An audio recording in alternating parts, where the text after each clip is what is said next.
Hello everyone. चलिए, तो हम लोग लास्ट लेक्चर में देखे थे कुछ चीज़ें।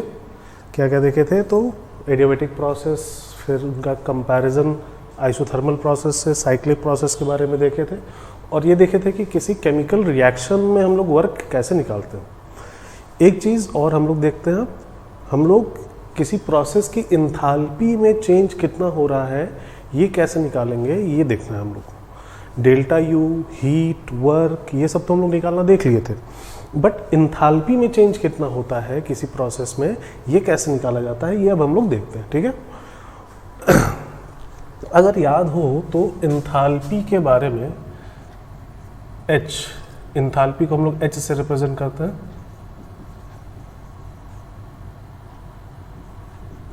इंथाल्पी H से रिप्रेजेंट किया जाता है। इसके बारे में क्या बोला गया था? सबसे पहली बात तो स्टेट फंक्शन बोले थे या पाथ फंक्शन बोले थे, तो इसको एक स्टेट फंक्शन बोला जाता है। ठीक है, ये पाथ फंक्शन नहीं होता, ये क्या होता है? एक स्टेट फंक्शन। और इंटेंसिव प्रॉपर्टी या एक्सटेंसिव प्रॉपर्टी, मतलब अमाउंट पे डिपेंड करेगा या नहीं करेगा, तो अमाउंट पे डिपेंड करेगा, ये एक एक्सटेंसिव प्रॉपर्टी होता है।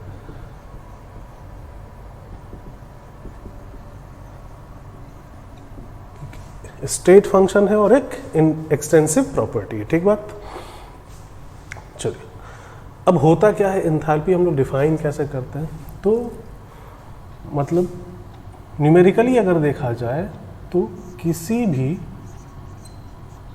सॉलिड के लिए या फिर लिक्विड के लिए या फिर गैस के लिए हम लोग एंथैल्पी को कुछ ऐसे डिफाइन करते हैं। H is equal to U plus P we.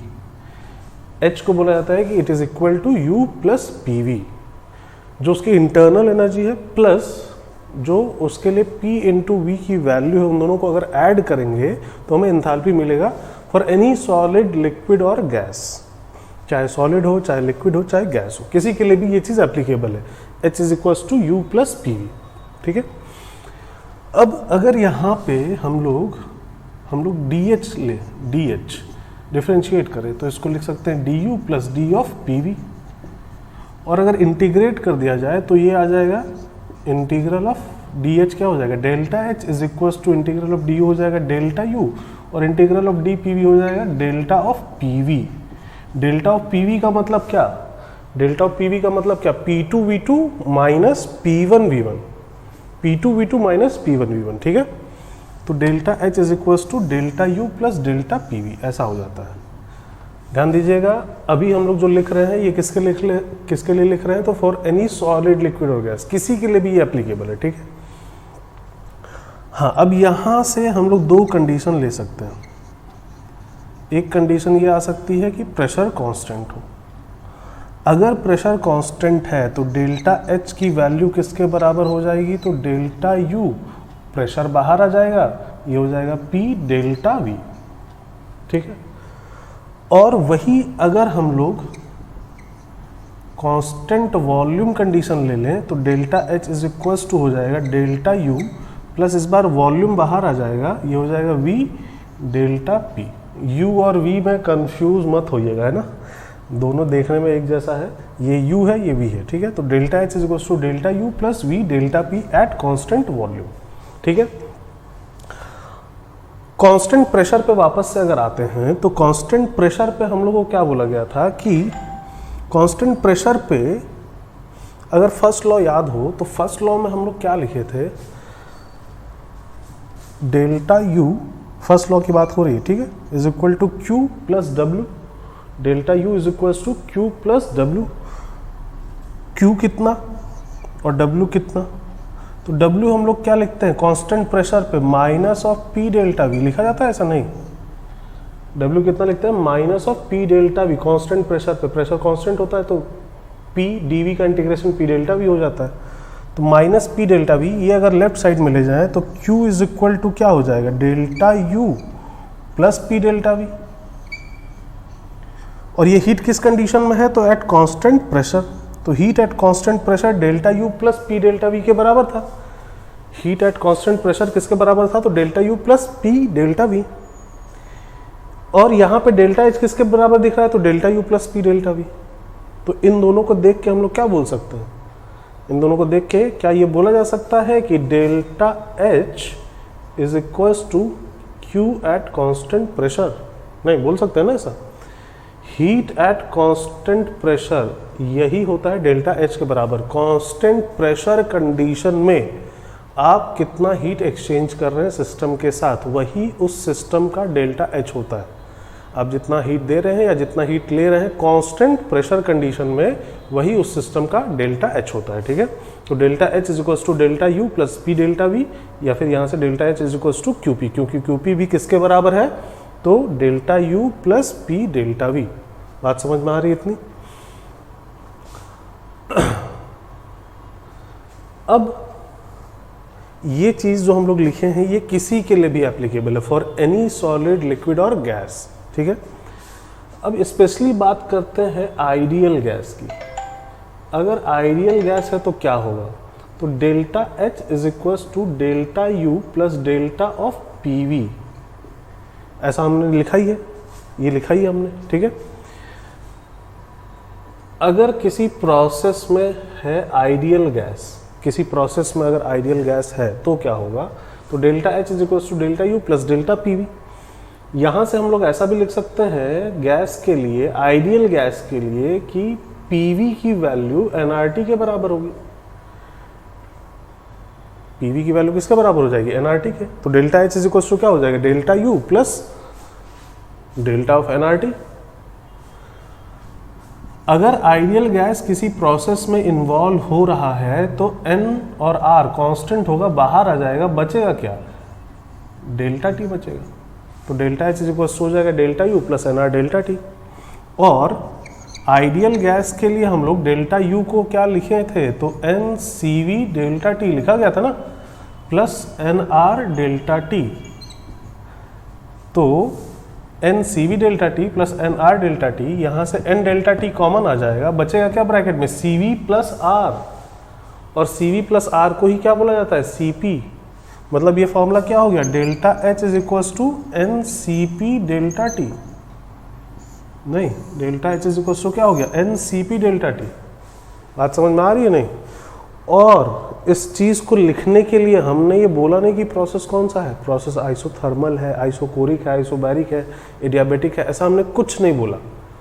मतलब चाहे प्रोसेस कोई भी हो, आप ये फॉर्मूला लगा सकते हैं। डेल्टा एच के लिए क्या लिख सकते हैं आप, N C P delta T. जैसे डेल्टा यू आइडियल गैस के लिए हम लोग क्या लिखते हैं, N C V delta T, वैसे ही डेल्टा एच के लिए क्या लिखेंगे हम लोग, N C P delta T. कोई डिफरेंस नहीं है, डिफरेंस बस किसका है, सी वी और सी पी का। और अगर याद हो तो आइसोथर्मल प्रोसेस में डेल्टा यू जीरो होता था क्योंकि डेल्टा टी जीरो होता था, तो उसी तरीके से डेल्टा एच भी जीरो हो जाएगा आइसोथर्मल प्रोसेस में। अगर प्रोसेस में टेम्परेचर चेंज नहीं हो रहा है और आइडियल गैस इन्वॉल्व है तो एंथैल्पी में चेंज नहीं होगा। बात समझ में आ रही है, क्लियर हो रही है नहीं? डेल्टा एच को हम लोग हमेशा किसके बराबर लिख सकते हैं, N C P delta T. हाँ ध्यान रखिएगा, आइडियल गैस होना चाहिए। जैसे डेल्टा यू को हमेशा हम लोग N C V delta T लिख सकते हैं आइडियल गैस के लिए, वैसे ही डेल्टा एच को हम लोग हमेशा कितना लिख सकते हैं, N C P delta T. बोले कोई दिक्कत? चलिए, तो डेल्टा एच की वैल्यू किसके बराबर हो गई, N C P delta T. पहले वीडियो पॉज करिए और ये सारी चीज़ें नोट करिए वहाँ पे। उसके बाद एक चीज़ और इसमें हम लोग देखेंगे, उसको देख लेंगे फिर आगे बढ़ेंगे। पहले ये सारी चीज़ें वहाँ पे नोट कर लीजिए, वीडियो पॉज करिए।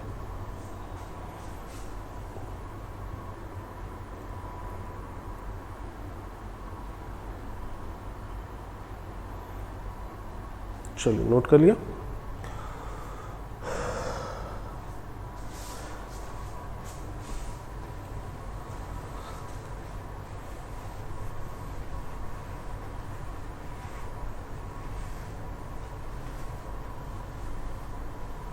हम लोग डेल्टा यू का फॉर्मूला डिराइव किए थे N C V delta T. Delta U का formula N C V delta T derive किए थे, उसको एक बार देखिएगा, उसके बाद यहाँ का वीडियो देखिएगा। हम लोग वहाँ पे यू को फंक्शन बताए थे टेम्परेचर और वॉल्यूम का, वैसे ही एच भी फंक्शन होता है टेम्परेचर का, बट यहाँ प्रेशर इन्वॉल्व होता है। यू में वॉल्यूम इन्वॉल्व होता है, एच में प्रेशर इन्वॉल्व होता है, और ये किसी भी सॉलिड, लिक्विड या गैस के लिए। ठीक है। और h स्टेट फंक्शन होता है, ये बताएं हम। तो इसका जो डिफरेंशियल है dh वो एक एग्जैक्ट डिफरेंशियल होगा, ये बात हो चुकी है, याद करिएगा, है ना। तो dh इज इक्वल्स टू क्या हो जाएगा, तो ये हो जाएगा del H upon del T at constant p into d T, याद आ रहा होगा, plus del H upon del P at constant t into d P, ऐसा हो जाएगा कुछ, है ना। इस तरीके से हम लोग लिख सकते हैं dh को। और ये किसके लिए है, तो एनी सॉलिड, लिक्विड और गैस। बट सिर्फ आइडियल गैस की अगर बात करें तो आइडियल गैस के लिए h सिर्फ और सिर्फ फंक्शन होता है टेम्परेचर का, प्रेशर पे डिपेंड नहीं करता है। तो इसके लिए अगर सिर्फ टेम्परेचर का फंक्शन है और उसी को कांस्टेंट मान लिए तो उसका डिफरेंशिएशन जीरो हो जाएगा, ये वाला टर्म जीरो हो जाएगा। तो dh इज इक्वल्स टू क्या बचेगा, तो dh इज इक्वल्स टू बचेगा del H upon del T at constant p into d T, ये वाला टर्म बचेगा, बस ये तो जीरो हो गया। इसी को हम लोग बोल देते हैं heat capacity at constant pressure, dh is equals to cp dt, या फिर dh is equals to NCP molar into d T. CP molar को ही हम लोग यहाँ पे CP, ये जो CP है ये कौन सा CP मोलर है ना, CP सिर्फ नहीं, CP मोलर, तो CP मोलर, या फिर इसको अगर इंटीग्रेट कर दिया जाए तो delta H is equals to NCP molar into delta T। ये हो गया फॉर्मूला, जो कि हम लोग पहले हम लोग इस चीज़ को डिराइव कर चुके हैं, वही चीज़ फिर से लिख रहे हैं। हाँ, कहाँ से आ रहा है ये ऐसा देखते हैं हम लोग, ठीक है। यहाँ पे हमने Cp किसके जगह लिखा है, तो del H upon del T at constant P। इसी तरह Cv किसके जगह होता था, Cv किसके बराबर था, तो del U upon del T at constant V। ये सब क्वेश्चन पूछे जा सकते हैं एग्जाम में। Cp की वैल्यू इनमें से किसके बराबर है, ऑप्शन 3-4 बना के दे देंगे, या Cv की वैल्यू किसके बराबर है, ऑप्शन 3-4 बना के दे देंगे, है ना। तो इस तरीके के क्वेश्चन होते हैं, इसको भी नोट करिए, वहाँ पे वीडियो पॉज करिए और इस चीज़ को नोट करिए।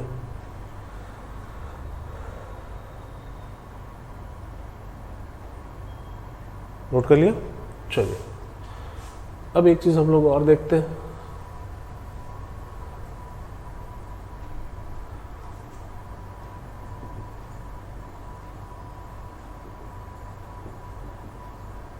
अगर कोई केमिकल रिएक्शन हो रहा है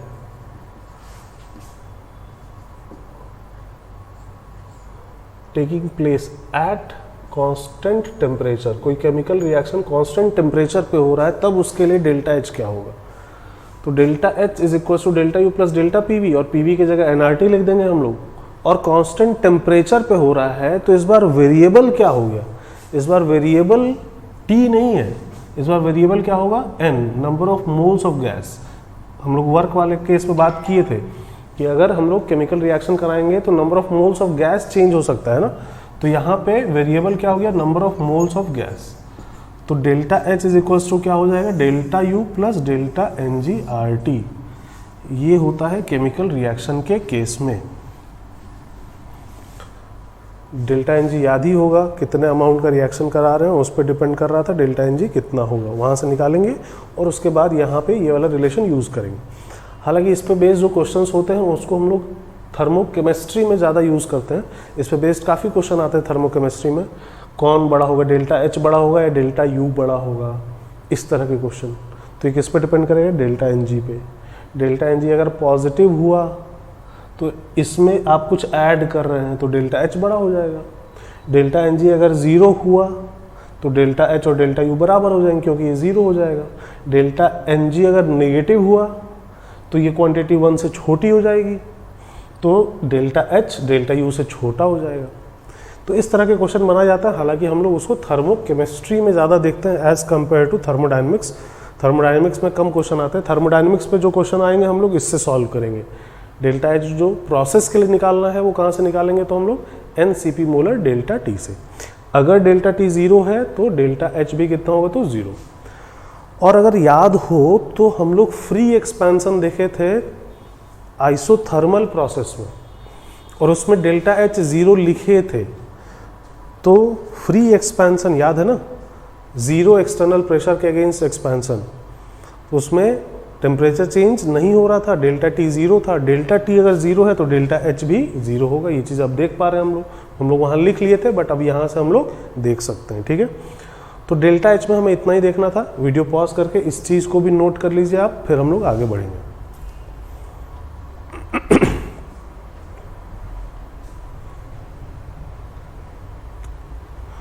नोट कर लिए, चलिए। तो डेल्टा एच एंथैल्पी में हमें इतना ही देखना है। बहुत ज़्यादा क्वेश्चंस नहीं बनाए जाते हैं और जो क्वेश्चंस प्रोसेस के लिए बनाए जाते हैं वो इस पे बेस्ड होते हैं। Delta H is equals to N C P molar into delta T, वो इस चीज़ पे बेस्ड होते हैं ज़्यादातर प्रॉब्लम्स। इस पे बेस्ड प्रॉब्लम्स आते हैं, लेकिन किस में हम लोग रखेंगे उसको, तो थर्मोकेमिस्ट्री में रखेंगे। थर्मोडायनेमिक्स में हम लोग इसकी बहुत ज़्यादा बात नहीं करेंगे। थर्मोकेमिस्ट्री में हम लोग इसी से शुरुआत ही करेंगे और इसी के क्वेश्चंस काफ़ी ज़्यादा आते भी हैं। चलिए, तो अब हम लोग आगे बढ़ते हैं। फर्स्ट लॉ में हमें इतनी ही चीज़ें देखनी थी। अब फर्स्ट लॉ हमारा कंप्लीट हो गया। अब हम लोग आते हैं सेकेंड लॉ पे। सेकेंड लॉ की ज़रूरत क्यों पड़ती है ये मैं आप लोग को बता दिया था, क्यों सेकेंड लॉ की ज़रूरत पड़ती है। हम लोग फर्स्ट लॉ से किसी प्रोसेस में कितना हीट इन्वॉल्व हो रहा है, कितना वर्क इन्वॉल्व हो रहा है, कितना इंटरनल एनर्जी में चेंज है या कितना एंथैल्पी में चेंज है, ये सब निकाल सकते हैं। बट ये नहीं बता सकते कि वो प्रोसेस फिजिबल है या नहीं, वो प्रोसेस होना चाहिए या नहीं होना चाहिए। इस चीज़ के लिए हमें सेकेंड लॉ की ज़रूरत पड़ती है। फिजिबिलिटी के बारे में अगर हमें कोई चीज़ बात करनी है तो उसके लिए हमें सेकेंड लॉ की ज़रूरत पड़ती है, ठीक है। तो अब हम लोग धीरे धीरे सेकेंड लॉ पे आते हैं। Second law of thermodynamics, heading डालते हैं, वहाँ पे लिखते हैं सेकेंड लॉ ऑफ थर्मोडायनेमिक्स।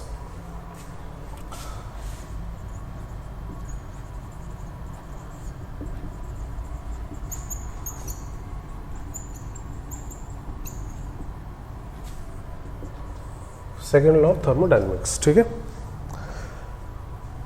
इस लॉ के कई स्टेटमेंट्स हैं, सेकेंड लॉ के कई स्टेटमेंट्स हैं, 2-3 स्टेटमेंट्स हैं।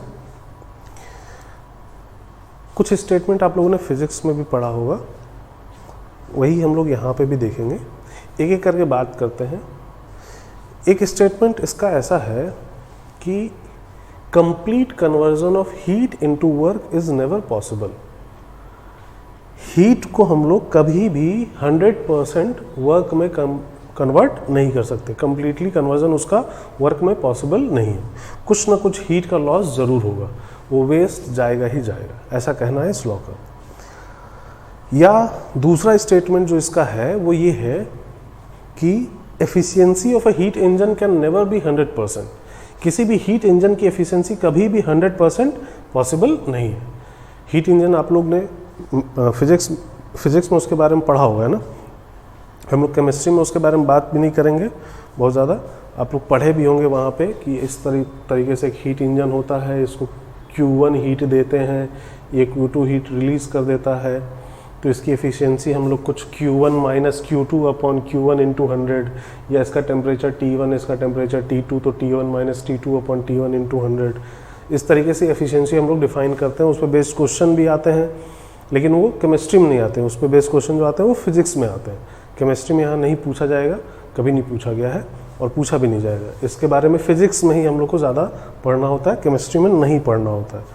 केमिस्ट्री में हम लोग स्टेटमेंट नोट करेंगे, ऐसा नहीं कि स्टेटमेंट नोट नहीं करेंगे, बट इसका अगला जो एक और स्टेटमेंट है वो हम लोग के लिए ज़्यादा इंपॉर्टेंट है केमिस्ट्री पॉइंट ऑफ व्यू से। इसका एक अगला स्टेटमेंट क्या है, तो entropy of universe always increases in a spontaneous process. किसी स्पॉन्टेनियस प्रोसेस में पूरे यूनिवर्स की एंट्रोपी हमेशा बढ़ेगी, ऐसा बोला गया। अगर वो प्रोसेस स्पॉन्टेनियस है तो पूरे यूनिवर्स की एंट्रोपी बढ़नी चाहिए। अब एंट्रोपी क्या है ये आप लोग को आइडिया तो हो ही गया है। एंट्रोपी हम लोग किसको बोलते हैं, तो डिग्री ऑफ रैंडमनेस को, डिग्री ऑफ डिसऑर्डरनेस को। कोई चीज़ कितनी ज़्यादा ऑर्डर या डिसऑर्डर्ड है ये एंट्रोपी से पता चलता है। जितना ज़्यादा रैंडमनेस होगा एंट्रोपी उतनी ज़्यादा होगी। कोई चीज़ जितनी ज़्यादा ऑर्डर्ड होगी एंट्रोपी उसकी उतनी ही कम होगी। तो एंट्रोपी के बारे में बोला गया है कि पूरे यूनिवर्स की एंट्रोपी हमेशा बढ़ेगी अगर प्रोसेस स्पॉन्टेनियस होगा, तो ऐसा बोला गया है, ठीक है। तो हम लोग इसी से रिलेटेड बातें करते हैं। हालांकि इन दोनों स्टेटमेंट को नोट करना हमें, तो हम लोग वहाँ नोट कर लेते हैं, लिखते हैं वहाँ पे, लिखिए पहला स्टेटमेंट, फर्स्ट स्टेटमेंट नोट करिए,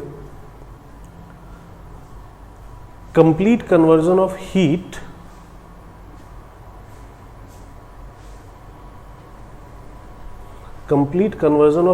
into work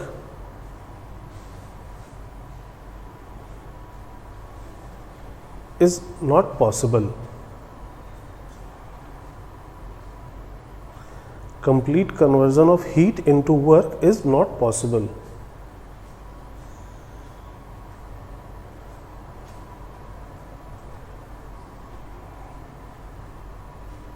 चलिए सेकेंड स्टेटमेंट लिखिए नेक्स्ट लाइन में, efficiency of a heat engine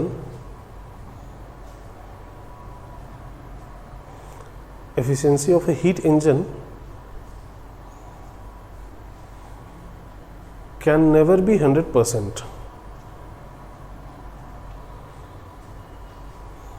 Efficiency of a heat engine can never be 100%.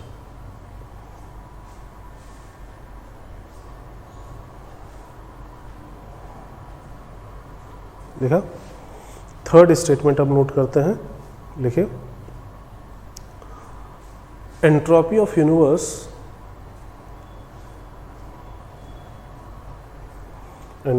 Universe always increases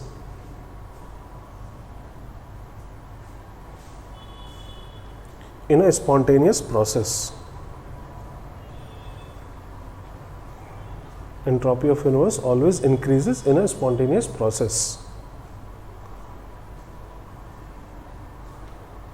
देखा, एंट्रोपी को हम लोग कैपिटल एस से डिनोट करते हैं, तो entropy of universe always increases in a spontaneous process, मतलब delta S universe is always greater than zero. अगर प्रोसेस स्पॉन्टेनियस है तो यूनिवर्स का delta S greater than zero होगा।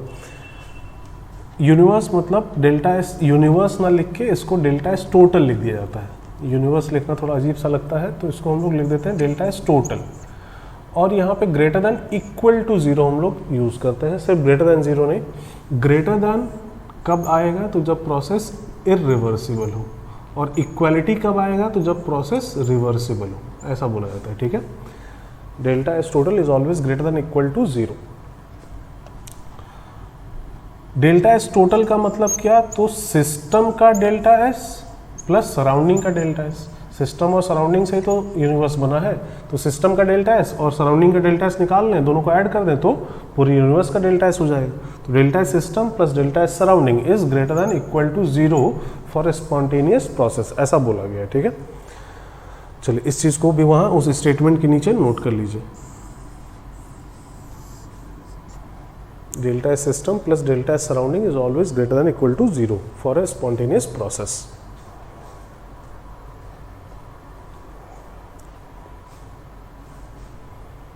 लिखा।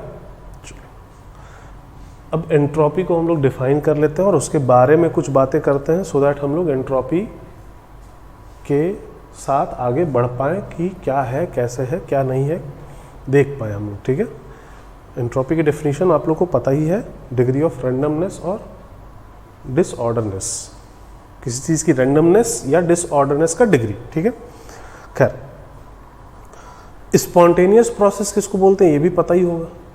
एक ऐसा प्रोसेस जो अपने आप हो, जिसको करने के लिए हमें कुछ करना ना पड़े, उस प्रोसेस को स्पॉन्टेनियस प्रोसेस बोलते हैं।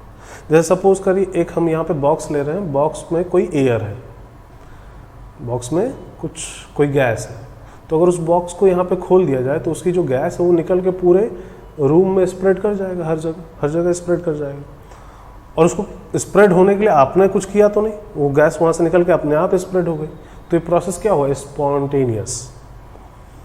लेकिन जो गैस स्प्रेड हुई है, क्या आप ऐसा बोल सकते हैं कि वो अपने आप उसी बॉक्स में सारी गैस वापस आ जाएगी? ऐसा तो अपने आप नहीं होने वाला। उस गैस को वापस लाने के लिए आपको कुछ करना पड़ेगा, उसको पकड़ के वापस लाना पड़ेगा। तो वो वापस आने वाला प्रोसेस क्या हो गया, non spontaneous.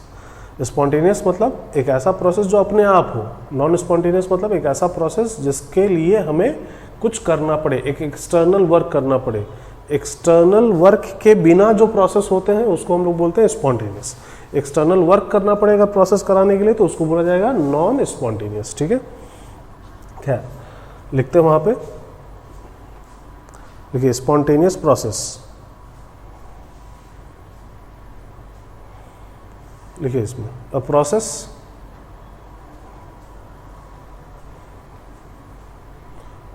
which takes place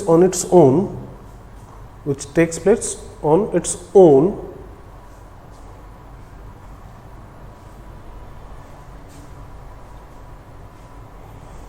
without intervention of any external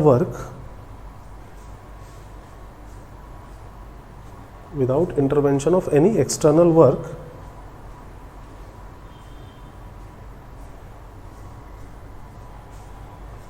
is called spontaneous process.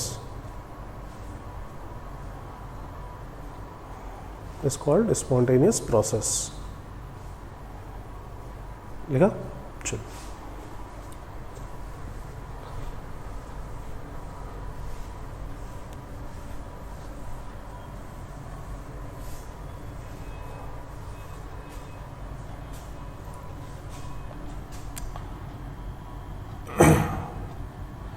Entropy को हम लोग डिफाइन कर लेते हैं।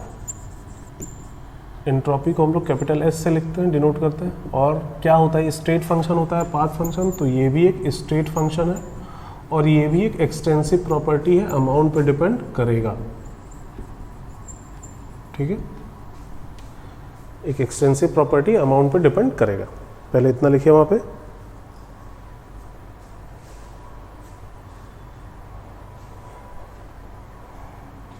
चलिए आगे लिखिए। It is measurement of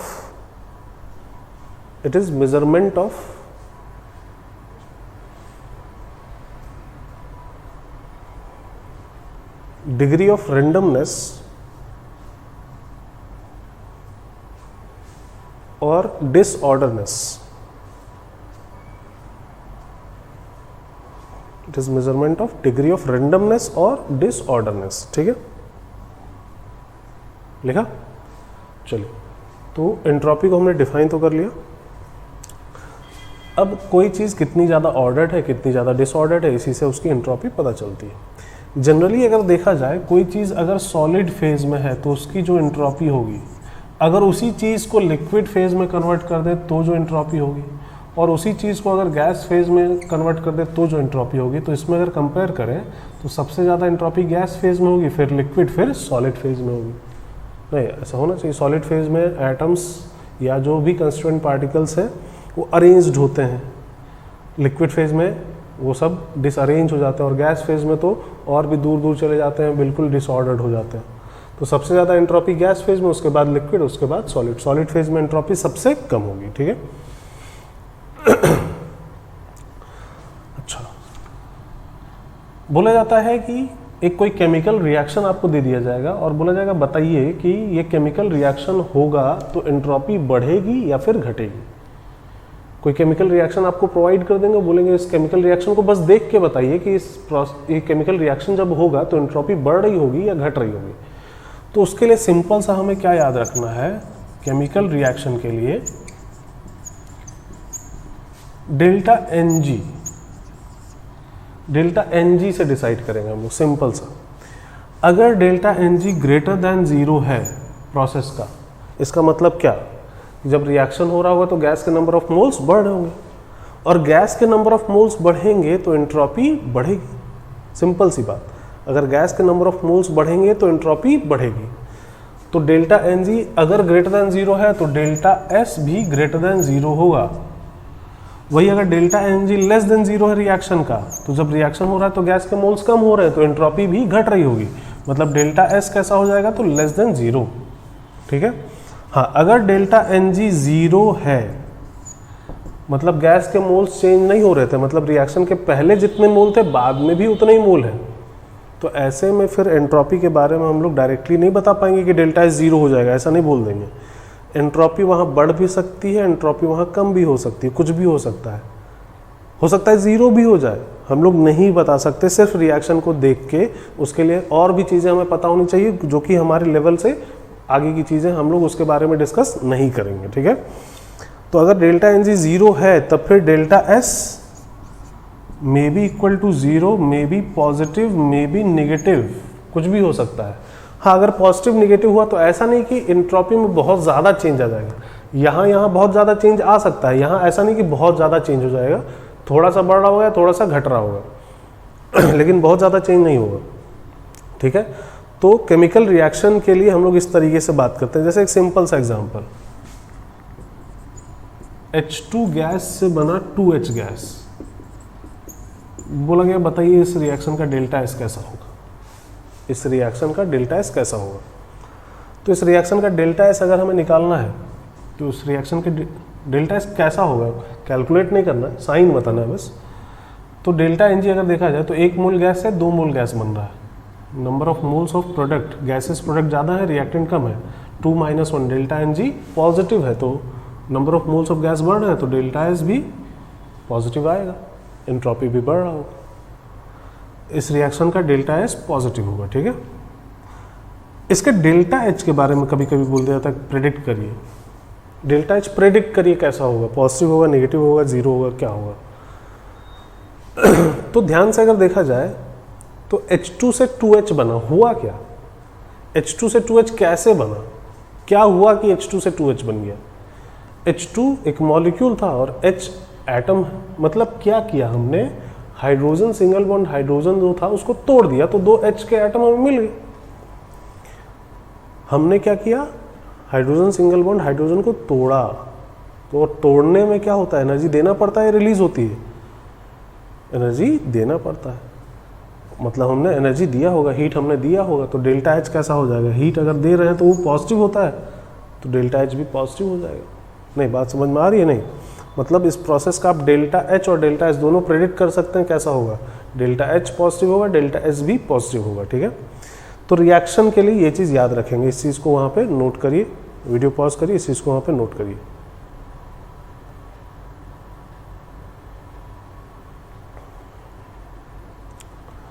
note कर लिया?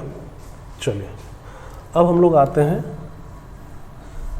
एंट्रोपी में जो चेंज आता है उसके थर्मोडायनेमिक डेफिनेशन पे, और उसके हेल्प से कुछ कैलकुलेशन एंट्रोपी में चेंज के देखे जाएंगे।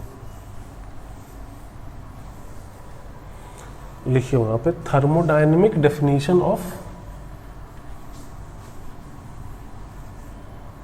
थर्मोडायनेमिक डेफिनेशन ऑफ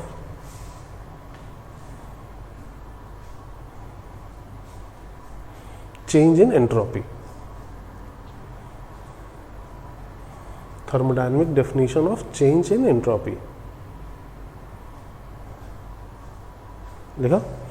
थर्मोडायनेमिकली जो एंट्रोपी में चेंज आता है उसको कुछ ऐसा डिफाइन किया गया है, ds is equal to dq reversible upon t, ds is equal to dq reversible upon t। Reversibly हम लोग सिस्टम के साथ कितना हीट एक्सचेंज कर रहे हैं, रिवर्सिबली, ध्यान दीजिएगा, प्रोसेस दो तरीके से हो सकते हैं ना, रिवर्सिबली और इरिवर्सिबली। तो रिवर्सिबली हम लोग कितना हीट एक्सचेंज कर रहे हैं सिस्टम के साथ, अपॉन किस टेम्परेचर में एक्सचेंज कर रहे हैं, इन दोनों चीज़ों का रेशियो ही क्या कहलाता है, change in entropy. ds is equal to dq reversible upon t, यही डेफिनेशन है। हालांकि इसमें और भी चीज़ें हैं, सिर्फ इतना सिंपल सा नहीं है, और भी चीज़ें हैं, बट हम लोग को उन चीज़ों की ज़रूरत नहीं है, एनसीईआरटी में कहीं मेंशन नहीं है, तो हम लोग उन सब चीज़ों को नहीं देखेंगे, ठीक है।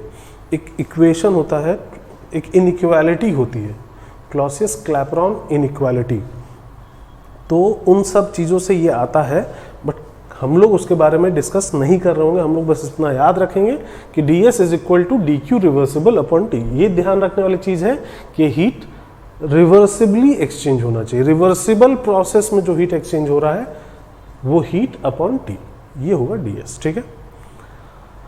अब जैसे किसी सॉलिड या लिक्विड की सिंपल हीटिंग या कूलिंग होने लगे, सॉलिड को हीट करते हैं हम लोग, सॉलिड का टेम्परेचर अगर डेल्टा टी से चेंज हो रहा है तो उसके लिए हीट आप लोग लिखते हैं ms डेल्टा टी लिखते हैं ना, किसी सॉलिड के लिए या किसी लिक्विड के लिए भी ms डेल्टा टी ही लिखा जाता है। dq को लिखते हैं ms dt लिखते हैं ना। तो सॉलिड या लिक्विड को हीट करें या कूल करें तो उसमें एंट्रोपी भी चेंज हो रहा होगा, तो कितने का चेंज आएगा ये हम लोग को देखना है, ठीक है। फॉर सॉलिड और लिक्विड इन सिंपल हीटिंग और कूलिंग, सिंपल हीटिंग और कूलिंग, इस चीज में एंट्रोपी में कितना चेंज आ जाएगा ये हमें देखना है, ठीक है। तो ds इज इक्वल टू क्या लिखा गया, dq रिवर्सिबल अपॉन t। और सॉलिड की या लिक्विड की हीटिंग या कूलिंग जो होती है वो रिवर्सिबल ही होती है। तो dq को हम लोग क्या लिख सकते हैं, ms dt अपॉन आ जाएगा t, ms dt upon t। यहां से हम लोग क्या लिख सकते हैं, ds इज इक्वल टू, इसको अलग कर देते हैं, ms dt अपॉन t। ये m और s ये तो कांस्टेंट हो जाएगा, सॉलिड लिक्विड का मास तो चेंज होना नहीं है, और s उसका स्पेसिफिक हीट ये भी कांस्टेंट होता है। अब इसको इंटीग्रेट कर देते हैं, इसको इंटीग्रेट कर देते हैं t1 से लेके t2 तक। ds का इंटीग्रेशन क्या हो जाएगा, डेल्टा s, ms तो बाहर है ही, 1 अपॉन टी dt, इसका इंटीग्रेशन ln t, और अगर लिमिट लगा दे तो ln t2 बाई t1 हो जाएगा। तो किसी सॉलिड या लिक्विड के सिंपल हीटिंग या कूलिंग में डेल्टा एस की वैल्यू किसके बराबर हो जाएगी, तो ms ln t2 by t1। Delta S is equal to ms ln t2 by t1, किसके लिए, किसी सॉलिड या लिक्विड के सिंपल हीटिंग या कूलिंग के लिए। जैसे बोला गया 10 kg आइस, इसका स्पेसिफिक हीट कैपेसिटी आपको बता दिया गया। बोला गया कि इसका टेम्परेचर हम लोग कुछ भी -20 डिग्री सेंटीग्रेड से बढ़ा के -10 डिग्री सेंटीग्रेड कर दे रहे हैं। बताइए इसके लिए डेल्टा एस कितना होगा, तो मास कितना हो गया 10 kg। स्पेसिफिक हीट किस यूनिट में दिया है उस पर डिपेंड करेगा कि हम लोग मास को kg में ले रहे होंगे या ग्राम में ले रहे होंगे। मान लेते हैं ग्राम में लेना है तो 10 इंटू 1000 कर देंगे, इंटू उसका स्पेसिफिक हीट जो दिया गया होगा ln of t2 by t1। तो t2 ऐसा नहीं कि -10 रख देंगे, केल्विन में रखना है ना, तो -10 मतलब 263 हो जाएगा, और -20 t1 है तो ये कितना हो जाएगा 253। इसको सॉल्व कर लेना है, समझ में आ रहा है। तो इस तरीके से पूछा जा सकता है किसी सॉलिड या लिक्विड के सिंपल हीटिंग या फिर सिंपल कूलिंग में। तो इसको नोट करिए पहले वहां पे।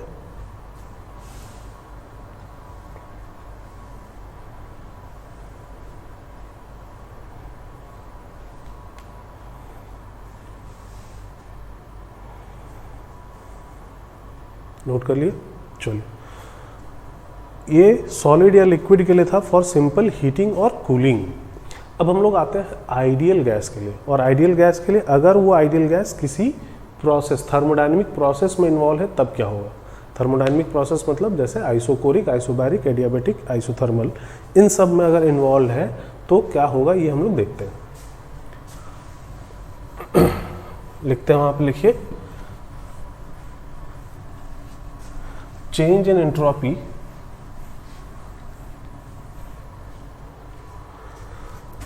क्या लिखना है, change in entropy for ideal gas in a thermodynamic process. किसी थर्मोडायनेमिक प्रोसेस में एंट्रोपी में चेंज कितना होगा ये हमें देखना है, ठीक है। तो ds को तो लिखा गया है dq reversible upon t। ds को हमने क्या लिखा है, dq reversible upon t। First law की बात करते हैं, du is equal to dq plus dw। du कितना होता है आइडियल गैस के लिए, ncv/dt होता है। dq तो हमें निकालना ही है, और प्रोसेस हम लोग क्या मान रहे हैं, रिवर्सिबल। dw कितना होता है, minus of p external into dv, और रिवर्सिबल है तो p एक्सटर्नल p इंटरनल बराबर होंगे, तो ये क्या हो जाएगा माइनस p इंटरनल मतलब p इंटू dv। तो ये dq कौन सा हो गया, तो रिवर्सिबल वाला हो गया। रिवर्सिबल लिखें तभी p एक्सटर्नल को p के बराबर लिखा जा पा रहा है ना। तो dq रिवर्सिबल किसके बराबर हो गया, ncv/dt plus p dv। D Q reversible is equal to N C V D T plus P D V. इस चीज़ को ले जाके यहाँ सब्सिट्यूट करते हैं, तो D S is equal to क्या हो जाएगा, N C V D T plus P D V और पूरे में अपॉन टी। तो अगर अलग अलग कर दें तो यहाँ अपॉन टी आएगा और यहाँ भी अपॉन टी आ जाएगा। कोई दिक्कत? इतना तो समझ में आ रहा है ना। चलिए अब हम लोग को इसको इंटीग्रेट करना है, लेकिन इंटीग्रेट करने के लिए यहाँ तो ठीक है डी टी और टी है, बट यहाँ पे क्या है डी वी और यहाँ पे है टी वेरिएबल और यहाँ पी वेरिएबल है। तो एक काम करते हैं, इसको वॉल्यूम के टर्म्स में ले जाते हैं। पी बाई टी है ना यहाँ पे, आइडियल गैस के लिए पी बाई टी को क्या लिख सकते हैं, N R upon V. P by T तो is equal to N R upon V हो जाएगा, तो इसको एन आर अपॉन वी कर देते हैं। तो D S is equal to क्या हो गया, N C V D T upon T plus N R upon V into D V. अब इसको करते हैं हम लोग integrate. Integral D S is equal to, इधर इंटीग्रेट करेंगे एन और सी वी बाहर आ जाएगा इंटीग्रेशन के, ब्रैकेट में क्या बचेगा, D T upon T, D T upon T. यहाँ पे वेरिएबल v है तो इंटीग्रेशन के अंदर आएगा, एन और आर कांस्टेंट बाहर आ जाएगा, एन आर बाहर आ गया। इंटीग्रल के अंदर क्या बचेगा, डी वी अपॉन वी। इसको इंटीग्रेट करते हैं t1 से लेके t2 तक और इसको इंटीग्रेट करते हैं v1 से लेके v2 तक। तो ds का इंटीग्रेशन तो डेल्टा s हो जाएगा, एन सी वी रहेगा, यहाँ क्या हो जाएगा 1 upon T D T L N T और लिमिट लगा देंगे तो L N T two by T one plus N R बाहर ही है, इसका इंटीग्रेशन एल एन वी और लिमिट लगा देंगे तो L N V two by V one. तो ये फॉर्मूला हो गया डेल्टा एस का फॉर एनी प्रोसेस। हमने प्रोसेस का नाम नहीं लिया, कौन सा प्रोसेस है, प्रोसेस कुछ भी हो ये चीज़ एप्लीकेबल होगी। हाँ, प्रोसेस रिवर्सिबल होना चाहिए, इरिवर्सिबल नहीं होना चाहिए। और इरिवर्सिबल के लिए आपसे पूछा भी नहीं जाएगा, आपसे अगर वैसे तो डेल्टा एस पूछा ही नहीं जाता है जनरली, अगर पूछ भी लिया गया तो रिवर्सिबल के लिए ही पूछेंगे, इरिवर्सिबल के लिए नहीं पूछेंगे। ठीक है, तो ये फॉर्मूला हो गया डेल्टा एस का फॉर एनी प्रोसेस। ठीक है ना। अच्छा, इसका एक दूसरा फॉर्म भी है। एक्चुअली हम लोग क्या कर सकते हैं, तो आइडियल गैस के लिए P1 V1 upon T1 is equal to P2 V2 upon T2 ऐसा होगा। आइडियल गैस के लिए P1 V1 upon T1 is equal to P2 V2 upon T2। तो यहाँ से V2 upon V1, V2 upon V1, V2 upon V1 इसको क्या लिख सकते हैं, P1 by P2 into T2 by T1। इसको यहाँ सब्सिट्यूट कर देते हैं, तो delta S is equal to क्या हो जाएगा, N C V L N T two by T one plus N R L N P one by P two into T two by T one ऐसा हो जाएगा। और ये L N log of A into B, log of A into B क्या होता है, log A plus log B ऐसा होता है। अगर अलग अलग कर दें, log A plus log B कर दें, तो एन आर तो रहेगा ही साथ, दोनों के साथ। मतलब ये वाला टर्म क्या हो जाएगा, N R L N P one by P two plus N R L N T two by T one, N R L N T two by T one, N C V L N T two by T one, मतलब N L N T two by T one common आ जाएगा। Bracket में क्या बचा रह जाएगा, सी we plus are, जिसको हम लोग क्या बोलते हैं सी पी। मतलब डेल्टा एस का फॉर्मूला क्या हो जाएगा, N C P L N T two by T one plus एक टर्म ये P one by P two वाला बचा रहेगा, N R L N P one by P two. ये वाला फॉर्मूला भी डेल्टा एस का है। दोनों फॉर्मूले हैं, चाहे ये फॉर्मूला आप यूज़ करिए चाहे ये फॉर्मूला यूज़ करिए, डिपेंड करेगा हमें क्या इन्फॉर्मेशन दी गई है। हमें V1 V2 बताया गया है या फिर हमें P1 P2 बताया गया है। ध्यान दीजिएगा, यहाँ पे ln V2 बाई V1 है, जबकि यहाँ पे ln P1 बाई P2 होता है। ठीक है, हाँ, थोड़ा याद रखने का तरीका ये है कि अगर लॉग के अंदर प्रेशर है तो यहाँ पे Cp आएगा, अगर लॉग के अंदर वॉल्यूम है तो यहाँ Cv आएगा। समझ में आ रही है बात। तो डेल्टा एस के दो फॉर्मूले हैं, N C V L N T two by T one plus N R L N V two by V one, और दूसरा फॉर्मूला है डेल्टा एस का N C P L N T two by T one plus N R L N P one by P two. ठीक है, तो ये दोनों फॉर्मूले हैं, दोनों में से आप जिसके हेल्प से भी निकालना चाहें आप निकाल सकते हैं। तो पहले वीडियो पॉज करिए, यहाँ तक नोट करिए, फिर और आगे हम लोग बात करते हैं इस पर बेस्ड। नोट करिए इसको।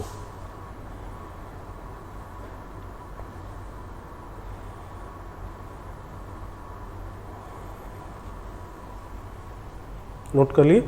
चलिए, ये हमने जो फॉर्मूले लिखे हैं ये इन जनरल सबके लिए लिख लें, चाहे प्रोसेस कोई भी हो।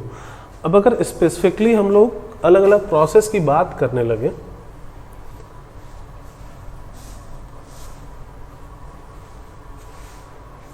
अलग अलग प्रोसेस की अगर हम लोग बात करने लगे, जैसे पहला हम लोग लिखें आइसोकोरिक, आइसोकोरिक प्रोसेस। अगर प्रोसेस आइसोकोरिक है तो क्या होगा? तो आइसोकोरिक प्रोसेस का मतलब वॉल्यूम कांस्टेंट, मतलब V1 और V2 सेम हो जाएगा, और V1 और V2 अगर सेम हो गया, V1 और V2 अगर सेम हो गया तो ln1 हो जाएगा। ln1 कितना होता है? 0, मतलब ये वाला टर्म क्या हो जाएगा? 0। बचा क्या? तो NCV ln T2/T1। तो आइसोकोरिक प्रोसेस में डेल्टा S क्या हो जाएगा? NCV ln T2/T1। या इसी तरह आइसोबैरिक प्रोसेस, आइसोबैरिक प्रोसेस में इस बार P1 P2 सेम हो जाएगा, तो ये वाला टर्म 0 हो जाएगा। बचेगा क्या? Delta S is equal to NCP ln T2/T1। Delta S is equal to NCP ln T2/T1। ध्यान रखिएगा यहाँ CP आ रहा है ना। तीसरा आइसोथर्मल, आइसोथर्मल प्रोसेस अगर है तो इस बार T1 T2 सेम हो जाएगा। T1 T2 सेम हो गया तो ये वाला टर्म 0 हो जाएगा।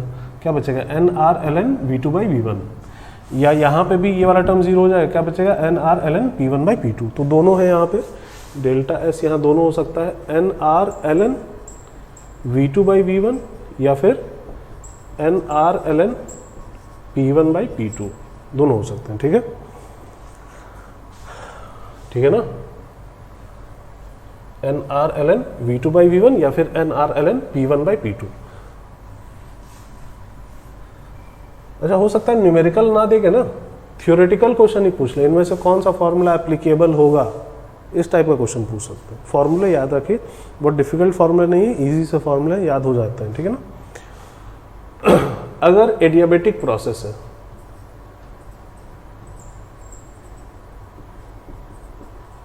अगर प्रोसेस एडियाबेटिक है तो एडियाबेटिक प्रोसेस का मतलब क्या होता है? हीट में कोई भी एक्सचेंज नहीं होगा।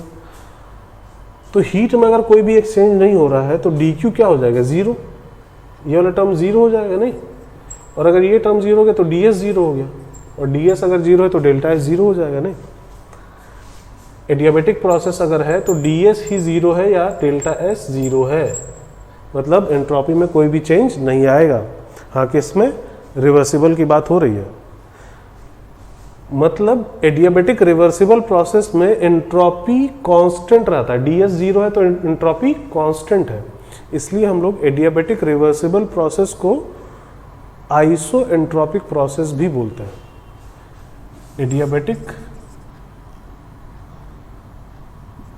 Adiabatic reversible process is also called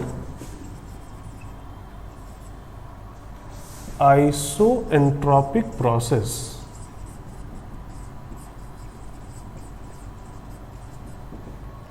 आइसोएंट्रोपिक process. ठीक है, चलिए तो वीडियो पॉज करके ये चीज़ें भी वहाँ पे नोट करिए।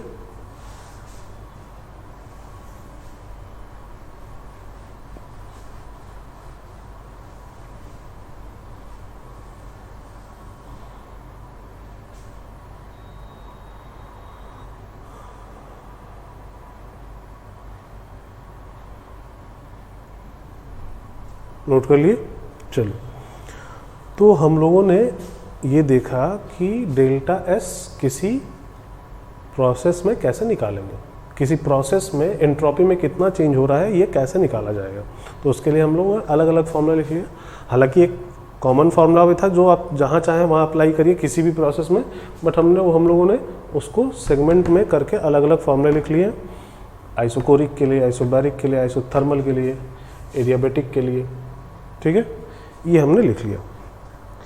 हाँ, ध्यान दीजिएगा, ये सब जो भी हम लोग लिख रहे हैं ये किसके लिए लिख रहे हैं? सिस्टम के लिए, है ना। ये किसके लिए लिखा जा रहा है? सिस्टम के लिए। अगर डेल्टा एस टोटल निकालना है अगर डेल्टा एस टोटल निकालना है तो डेल्टा एस टोटल क्या है, तो delta S for system plus delta S for surrounding, delta S for system plus delta S for surrounding. हम लोगों ने जो फॉर्मूला लिखा है किसके लिए लिखा है, सिस्टम के लिए, सिस्टम की एंट्रोपी में चेंज के लिए, सराउंडिंग के लिए ये फॉर्मूला नहीं है ना। हम लोग जो बात बोले थे, ये बोले थे कि पूरे यूनिवर्स की एंट्रोपी बढ़नी चाहिए अगर कोई प्रोसेस स्पॉन्टेनियस है तो इसका मतलब ये नहीं है कि सिस्टम की बढ़नी चाहिए। किसकी बढ़नी चाहिए, यूनिवर्स की। ऐसा पॉसिबल है कि अगर कोई प्रोसेस है उसमें सिस्टम की एंट्रोपी घट रही हो बट फिर भी वो प्रोसेस स्पॉन्टेनियस हो। सिस्टम की एंट्रोपी अगर घटेगी और फिर भी स्पॉन्टेनियस अगर होना है तो इसको पॉजिटिव होना पड़ेगा, और सिस्टम की एंट्रोपी घट रही है तो ये नेगेटिव होगा।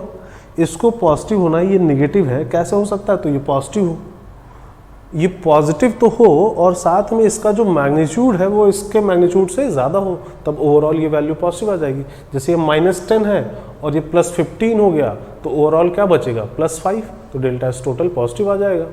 नहीं, बात समझ में आ रही है? नहीं, जैसे कि एग्जाम्पल से समझते हैं। जैसे विंटर के सीज़न में क्या होता है, ओस गिरती है ना, कोहरा जो हम लोग बोलते हैं, वो अगर मतलब जो पौधे होते हैं उनके पत्तियों पे देखा जाए, उनके लीव्स पे देखा जाए तो वाटर ड्रॉपलेट्स के फॉर्म में हमें दिखाई देते हैं। वाटर ड्रॉपलेट कहाँ से बना, तो एटमॉस्फेयर में जो मॉइस्चर है वही कंडेंस होके लिक्विड ड्रॉप के फॉर्म में बनता है। एटमॉस्फेयर में किस फॉर्म में था वो, मॉइस्चर, गैस के फॉर्म में, और कंडेंस होके किस फॉर्म में चला गया, लिक्विड के फॉर्म में। गैस से वो लिक्विड में कन्वर्ट हो गया तो क्या हुआ, एंट्रोपी बढ़ी या घटी। गैस से अगर लिक्विड में चले जाएंगे तो एंट्रोपी घटेगी, ऑब्वियस सी बात है, गैस में एंट्रोपी ज़्यादा, लिक्विड में एंट्रोपी कम।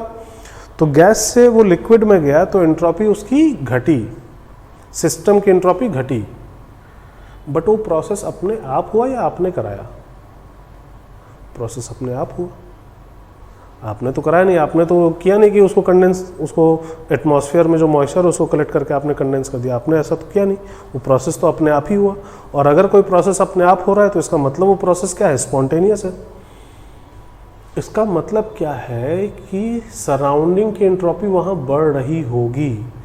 जो ड्रॉपलेट्स हैं, जो वाटर मॉलिक्यूल्स पहले एटमॉस्फेयर में थे वो कंडेंस होके लिक्विड में चले गए, ये सिस्टम की एंट्रोपी घटी, बट सराउंडिंग की एंट्रोपी बढ़ रही होगी और उसमें जो चेंज आ रहा होगा वो ज़्यादा होगा एज कंपेयर टू सिस्टम की एंट्रोपी में चेंज। तभी ऐसा पॉसिबल हो पा रहा होगा कि वो वाटर ड्रॉपलेट्स के फॉर्म में वहाँ कंडेंस हो पाए, अदरवाइज ये प्रोसेस नहीं हो पाता। नहीं, बात समझ में आ रही है ना। या नेचर में बहुत सारे प्रोसेस होते रहते हैं, बहुत सारे प्रोसेस होते रहते हैं नेचर में। नहीं, अर्थक्वेक आता है, लैंडस्लाइड होता है, ये बहुत सारे प्रोसेस होते रहते हैं। वो सारे प्रोसेस स्पॉन्टेनियस है, आप तो करा नहीं रहे, आप तो लैंडस्लाइड ला नहीं रहे, आप तो अर्थक्वेक ला नहीं रहे, वो तो अपने आप हो रहा है। इसका मतलब क्या है, पूरी यूनिवर्स की एंट्रोपी बढ़ रही होगी तभी वो प्रोसेस हो रहे हैं। नहीं, और ऐसा हो भी रहा है एक्चुअल में। नहीं, आपने सुना होगा हो सकता है बिग बैंग थ्योरी। नहीं, बिग बैंग के बाद से हमारा पूरा यूनिवर्स एक्सपैंड करता चला जा रहा है, ऐसा सुना होगा आपने। एक्सपैंड, अगर हमारा पूरा यूनिवर्स, एक्चुअल जो यूनिवर्स है हमारा, वो अगर पूरा एक्सपैंड कर रहा है, इसका मतलब क्या, उसकी एंट्रोपी बढ़ रही है। और एंट्रोपी बढ़ रही है इसका मतलब पूरी यूनिवर्स की एंट्रोपी बढ़ रही है, तो बहुत सारे प्रोसेस स्पॉन्टेनियसली हो रहे हैं। नेचर में जितने भी प्रोसेस होते हैं अपने आप, वो सारे क्या हैं, स्पॉन्टेनियस ही हैं। तो इसका मतलब है कि यूनिवर्स की एंट्रोपी बढ़नी चाहिए और बढ़ भी रही है, बिग बैंग के बाद से लगातार बढ़ती चली जा रही है ना। खैर, तो ऐसा हो सकता है कि सिस्टम की एंट्रोपी घट रही हो बट फिर भी प्रोसेस स्पॉन्टेनियस हो। क्यों? क्योंकि सराउंडिंग एंट्रोपी बढ़ रही होगी और वो कंपनसेट कर दे रहा होगा सिस्टम में एंट्रोपी जितना घटा उसको। ओवरऑल डेल्टा एस टोटल को क्या बना दे रहा होगा, पॉजिटिव। तो किसी चीज़ के स्पॉन्टेनियस होने का क्राइटेरिया सिस्टम की एंट्रोपी नहीं है, ये नहीं है, क्या है, डेल्टा एस टोटल। अच्छा, एक बात और, वैसे तो डेल्टा एस सराउंडिंग का कैलकुलेट करने के लिए नहीं दिया जाता है, बट अगर इन केस कभी आ भी जाता है, इन केस, या फॉर्मूला ही पूछ लिया गया तो वो हम लोग लिख लेते हैं। होता क्या है, जनरली क्या होता है, सिस्टम के कंपैरिजन में सराउंडिंग बहुत बड़ा होता है। सिस्टम के कंपैरिजन में सराउंडिंग बहुत बड़ा होता है। जैसे हम लोग का जो क्लासरूम है, अभी वाला नहीं, अभी वाला तो क्लासरूम पता नहीं कौन सा क्लासरूम है, मोबाइल का क्लासरूम। पहले जो क्लासरूम हुआ करता था, हम लोग का जो पहले क्लासरूम हुआ करता था, वो क्लासरूम मान लो यूनिवर्स, और एक ग्लास वो हो गया सिस्टम।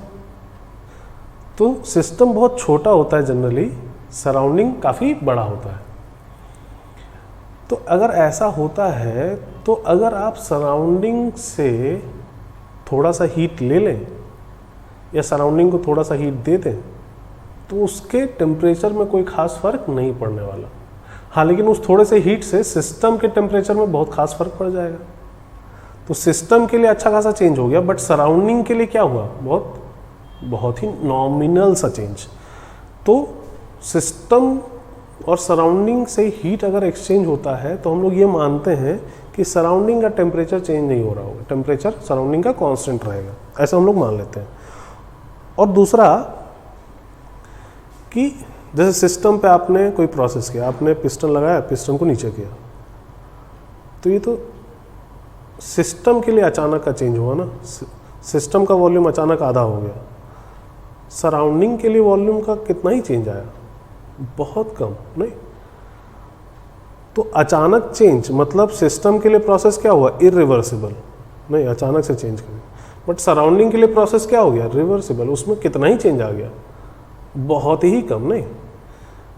मतलब क्या निकला इसका, एवरी प्रोसेस वेदर रिवर्सिबल और irreversible for system is reversible for surrounding. ध्यान से समझिएगा, हर एक प्रोसेस चाहे वो सिस्टम के लिए रिवर्सिबल हो या इरिवर्सिबल हो, सराउंडिंग के लिए क्या होगा, रिवर्सिबल। मतलब सराउंडिंग के लिए हम लोग सारे प्रोसेस को क्या मानेंगे, रिवर्सिबल, चाहे सिस्टम के लिए रिवर्सिबल हो चाहे इरिवर्सिबल हो, और सराउंडिंग का टेम्परेचर भी चेंज नहीं हो रहा है। तो ds सराउंडिंग के लिए अगर लिखना है तो dq फॉर सराउंडिंग ही होगा। ये जो dq आएगा ये किसका आएगा, सराउंडिंग का। सिस्टम का निकालते तो ये सिस्टम का रहता, अपॉन टेम्परेचर ऑफ सराउंडिंग, ठीक। और हमने प्रोसेस को क्या मान लिया है, मतलब सराउंडिंग के लिए हर एक प्रोसेस क्या है, रिवर्सिबल है, तो ये हीट जो होगा ये रिवर्सिबल वाला ही होगा, और टेम्परेचर कांस्टेंट है। तो अगर इंटीग्रेट कर दिया जाए तो delta S for surrounding is equal to क्या हो जाएगा, Q for surrounding upon temperature of surrounding, ठीक है। इसको इंटीग्रेट करके क्यू लिख देंगे, और ये तो कांस्टेंट ही है, तो टी बाहर आ जाएगा, डी क्यू का इंटीग्रेशन क्यू हो जाएगा। सराउंडिंग को कितना हीट मिल रहा है या कितना हीट उससे ले रहे हैं अपॉन सराउंडिंग का टेम्परेचर, ये हो जाएगा डेल्टा एस फॉर सराउंडिंग। अच्छा एक बात और बताइए, सराउंडिंग को हीट देगा कौन, सिस्टम देगा। सराउंडिंग से हीट लेगा कौन, सिस्टम लेगा। जितना हीट सिस्टम देगा उतना ही सराउंडिंग लेगा। सिस्टम 10 किलो जूल हीट दिया तो सराउंडिंग को कितना मिला, 10। अच्छा सिस्टम दे रहा है तो सिस्टम के लिए हीट निगेटिव हो गया, बट सराउंडिंग को मिल रहा है तो सराउंडिंग के लिए वो हीट पॉजिटिव हो गया। नहीं, सिस्टम और सराउंडिंग का हीट एक दूसरे का क्या होंगे, निगेटिव होंगे। नहीं, मैग्नीट्यूड वाइज तो सेम होंगे बट एक दूसरे का निगेटिव, क्योंकि जो हीट सिस्टम रिलीज कर रहा है वो सराउंडिंग को मिल रहा है। देने वाली हीट पॉजिटिव होती है, निकलने वाली हीट नेगेटिव होती है। तो सिस्टम हीट निकाल रहा है तो उसके लिए निगेटिव हो गया, बट सराउंडिंग को मिल रहा है तो उसके लिए पॉजिटिव हो गया, बट मैग्नीट्यूड तो सेम होगा। मतलब हम लोग Q फॉर सराउंडिंग को क्या लिख सकते हैं, minus of Q for system upon temperature of surrounding.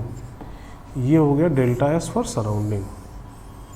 इस फॉर्मूले को याद रखना है। इसमें ये सब फॉर्मूला पूछा जा चुका है, इनमें से कौन सा फॉर्मूला सही है डेल्टा एस के लिए, ये सब पूछा जा चुका है जेईई मेंस में, तो इन सबको याद रखिए, ठीक है ना।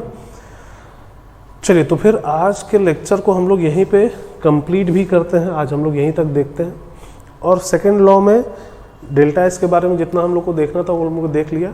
सेकेंड लॉ में ही डेल्टा जी के बारे में भी हमें देखना होता है, तो वो हम लोग नेक्स्ट क्लास में देखेंगे डेल्टा जी के बारे में, ठीक है। अभी इन पे बेस्ड न्यूमेरिकल्स आपके असाइनमेंट में जितने आपको मिल रहे हैं वो आप सॉल्व करेंगे, ठीक है।